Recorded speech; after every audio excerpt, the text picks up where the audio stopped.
holes are. She and her staff spent 2 years and thousands of man-hours trying to analyze the financial condition of the 15 largest states. She wanted to find out if they would be able to pay back the money they borrowed and what kind of a risk they pose to the $3 trillion municipal bond market, where state and local governments go to finance their schools, highways, and other projects. How accurate is the financial information that's public on the states and municipalities? The lack of transparency with the state disclosure is the worst I have ever seen. Ultimately, we have to use what's publicly available data, and a lot of it is as old as June 2008. So that's before the financial crisis hit in the fall of 2008. Whitney believes the states will find a way to honor their debts, but she's afraid that some local governments, which depend on their state for a third of their revenues, will get squeezed as the states are forced to tighten their belts. She's convinced that some cities and counties will be unable to meet their obligations to municipal bondholders who finance their debt. Earlier this year, the state of Pennsylvania had to rescue the city of Harrisburg, its capital, from defaulting on hundreds of millions of dollars in debt for an incinerator project. There's not a doubt in my mind that you will see a spate of municipal bond defaults. Not a doubt in my mind that you will see a spate of municipal bond defaults. Not a doubt in my mind that you will see a spate of municipal bond defaults. How many is a spate? You could see 50 sizable defaults, 50 to 100 sizable defaults, more. This will amount to hundreds of billions of dollars worth of defaults. Municipal bonds have long been considered to be among the safest investments, bought by small investors saving for retirement and held in huge numbers by big banks. Even a few defaults could affect the entire market. Right now, the big bond rating agencies like Standard & Poor's and Moody's, who got everything wrong in the housing collapse, say there's no cause for concern, but Meredith Whitney doesn't believe it. When individual investors look to people that are supposed to know better, they're patted on the head and told it's not something you need to worry about, when it'll be something to worry about within the next 12 months. 12 months. 12 months. No one is talking about it now, but the big test will come this spring. That's when $160 billion in federal stimulus money that's helped states and local governments limp through the Great Recession will run out. The states are going to need more cash and will almost certainly ask for another bailout.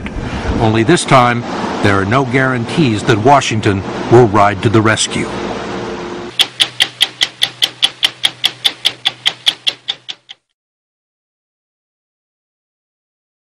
We are going to default on the national debt of the United States of America. I'm not talking about raising the debt limit, which you're hearing so much about. We are going to default on the national debt of $14 to $15 trillion. That's just in passing. Raise the debt limit or not. It really doesn't matter with them because there's going to be a default on the national debt regardless. Hi, my name is Hal Turner, and up until July 30th of this year, I hosted one of the most controversial radio shows anywhere on planet Earth through my website, halturnershow.com. At the end of July, I was under so much pressure from the media, special interest groups, and the federal government that I just couldn't sustain the show anymore. They used every tactic possible to get me off the air because I was revealing information that they didn't want the public to know. Earlier this week, I published on my blogspot, which is halturnershow.blogspot.com, a story that the United States government shipped 800 billion Ameros to the China Development Bank in preparation for the collapse of the United States dollar as a currency. Ladies and gentlemen, it wasn't a hoax. I have one of the Ameros from that shipment. This is an Amero. And what's even better is, on the front, at the bottom, look at the year. This was minted in 2007.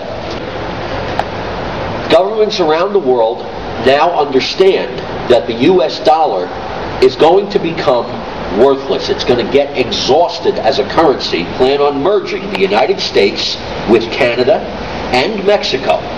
And this Amero currency will replace the US dollar, the Canadian dollar, and the Mexican peso.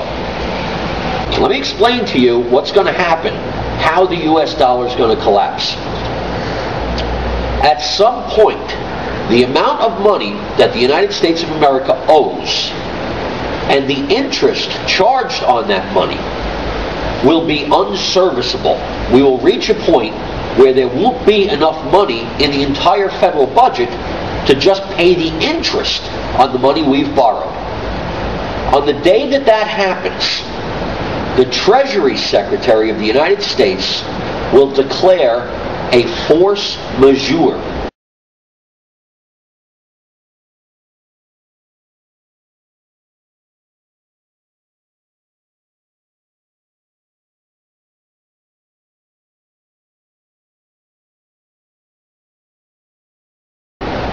A force greater than they can control. And when that happens, that is going to be a repudiation of the United States debt.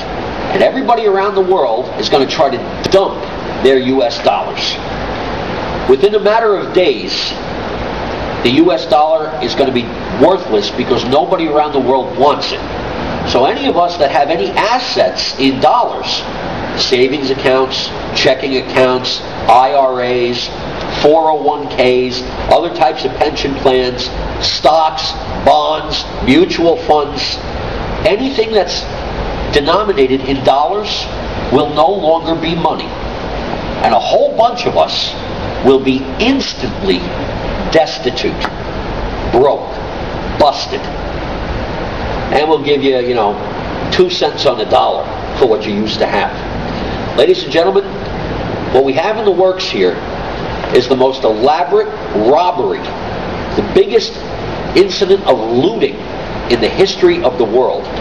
They're bringing army units home from Iraq in case civil unrest breaks out, and it will, rightfully so.